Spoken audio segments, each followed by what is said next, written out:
Today I'm gonna talk about clothing. You wear clothes, I wear clothes, we both wear clothes. And also, I'm also gonna be talking about hair. Yes, I'm gonna be talking to you about all of these things. So, first, let me show you how I draw hair. Yes, brother, that is how I draw hair. So, if you really think about it, drawing hair is kind of like drawing clothes. So, that's why I compiled both of them in this video. And this will be the last of this series, and we're going to get in right now.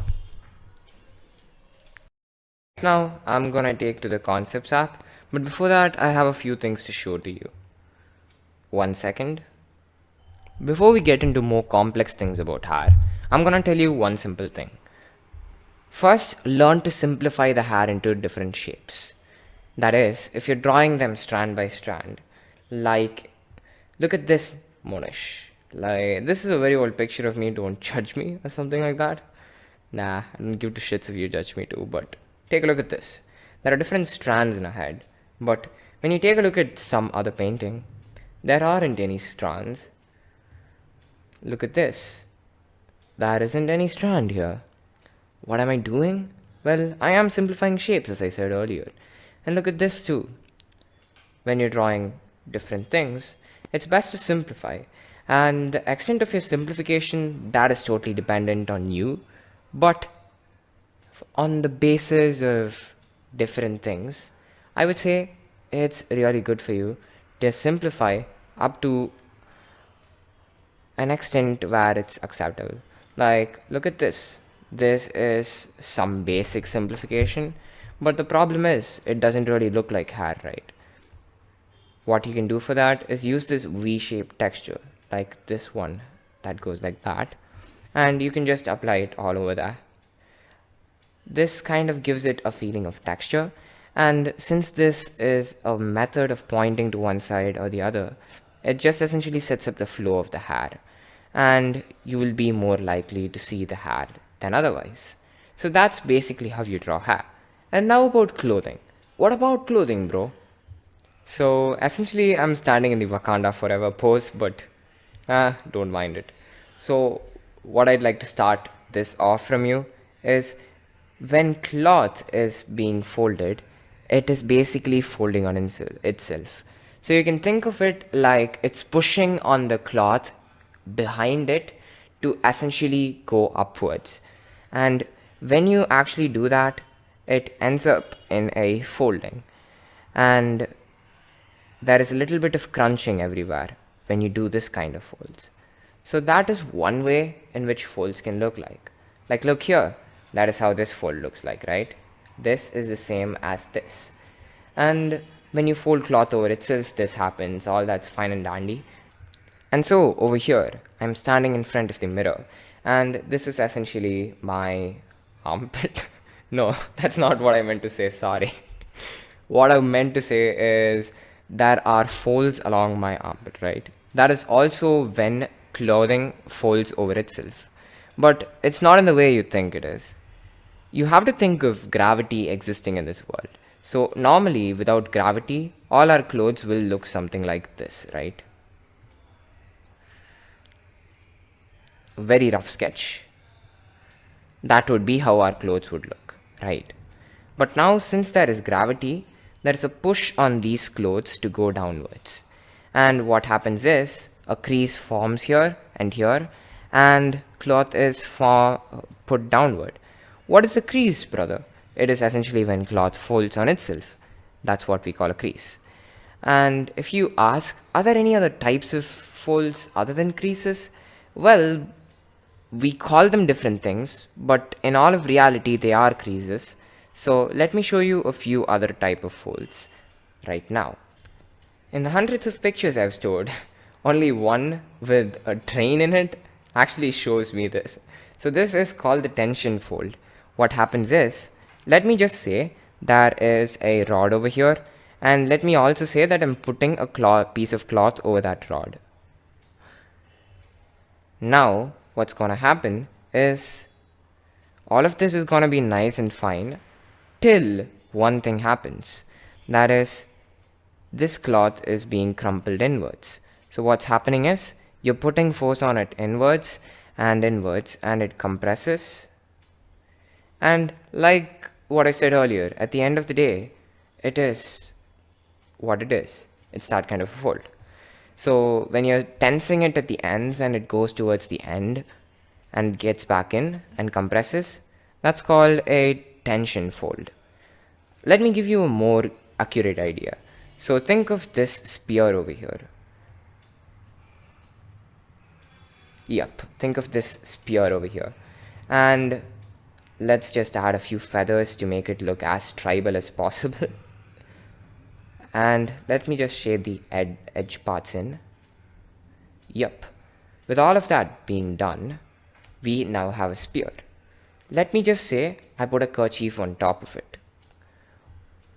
This is a kerchief, let's just say. Now what gravity does is it pushes everything downward. And what happens now is this. As gravity pushes everything downwards, the cloth is kind of flexible, so it's gonna form this kind of a shape around this thing, right?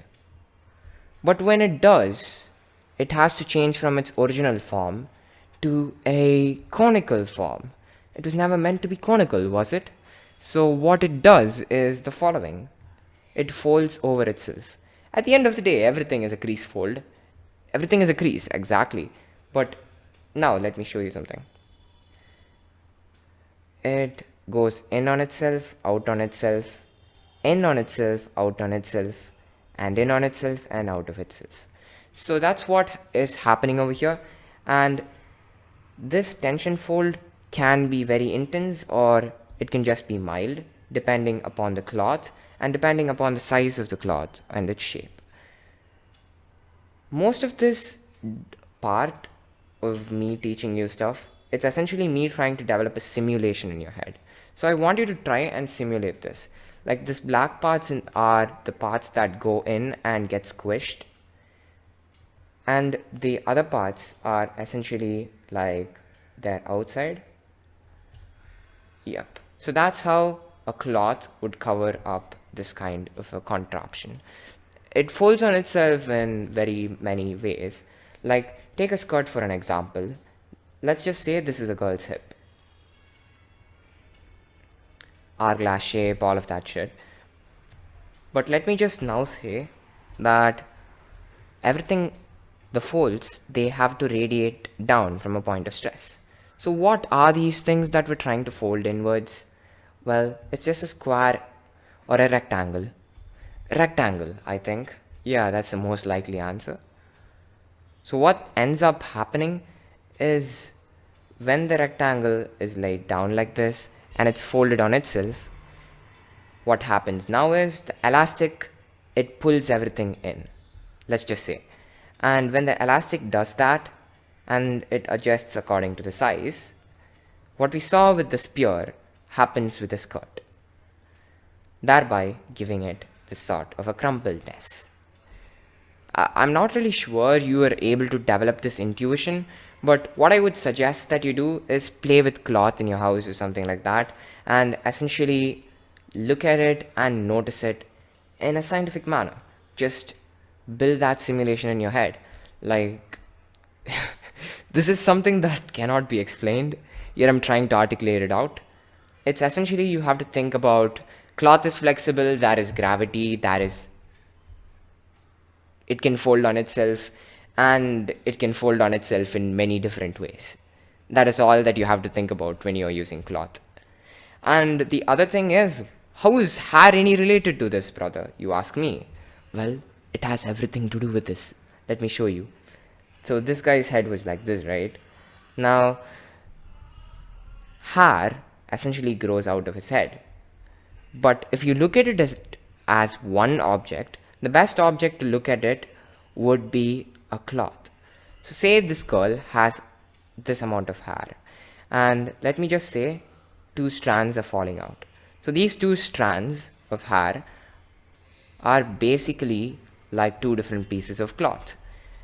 And her hair now, right now, as they go down and down, would become more like a cloth. They would act like them. So let's just say a part of our hair is on front of our torso, and let me just erase the parts behind. What happens now is the hair creases on itself, if it is flat actually, or you can think of a more thick piece of cloth, or you can just think of it as a flexible material. And that is how what cloth is, and that is exactly what hair is. So when you're starting to think about things in more of that fashion, you will start to understand hair and cloth more correctly. In this channel, I'm not going to make episodes dedicated to learning different parts of the body, like hair one tutorial. I'm not going to make a tutorial for eyes, nose, and stuff like that, because those are essentially 3D shapes. Like this is a nose. If you just go ahead and look at a few people's noses, you're going to start to understand how to draw a nose better. Like you'll understand that there are a few shapes that you can use. You'll understand that there's a brow ridge and there's a nose ridge. You'll understand a lot of things when you're making that sort of thing. This is also a nose drawing tutorial at the end. It is that freaking easy. You just have to go online, search up how to draw a nose, and that's it. All the understanding part, you don't need to understand jack shit. You just have to memorize a few shapes and understand why they go there and where they go. That's it. And that's it for this tutorial. With this, I end this whole tutorial series on art fundamentals. This is not a tutorial series. The art fundamental series is effectively over. I already tried to end this once and we're back at this one. Fundamental series is over. Thank you for watching this whole series if you watched the whole. And if you want more, I have a perspective mastery course. If you didn't know, you can check that out over here or something like that. Yep. Oh shit. Yeah. And that was about it. Goodbye, brother. I'll see you next time. Till then, here is a bro fist from me. I'm drawing it. Wait. So that's my bro fist to you for watching this video. Let me just color it in a different color so that I can transition to an end screen. Oh shit, I can't transition to an end screen. You know what? I can now. Boom. Goodbye.